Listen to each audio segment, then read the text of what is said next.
The overall goal of this procedure is to obtain simultaneous electrophysiological recordings of a motor neuron action potential and the associated synaptic response in target muscle. This is accomplished by first removing the skin on the top side of the fish. The second step of the procedure is to expose the spinal cord by removing all of the overlying dorsal muscle cells. The third step of the procedure is to expose the target fast muscle by removing the upper layer of slow muscle. The final step of the procedure is to current clamp the caudal primary or cap neuron and voltage clamp the target skeletal muscle. Ultimately, results can be obtained that show the synaptic responses in muscle that are associated with firing of motor neuron action potentials through simultaneous current clamp of the motor neuron and voltage clamp of the target muscle.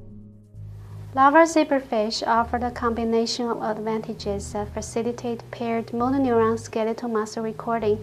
The small size of muscle permits effective voltage clamp, and the stereotypic features of the cap motor neuron allow easy identification and access in vivo. Now, I'll step you through the procedures that are required to establish patch clamp of both neuron muscle.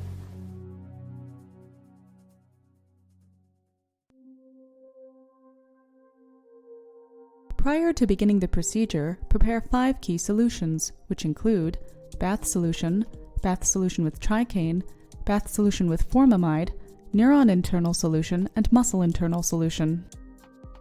Next, collect a single larval zebrafish between the ages of 72 to 96 hours and place in bath solution with tricaine. Within 1 minute of exposure to the anesthetic, the fish will not respond to touch. Place the fish on top of a plastic dish and, using a stereo microscope, decapitate with a double-edged razor blade. Transfer the fish to a glass recording chamber.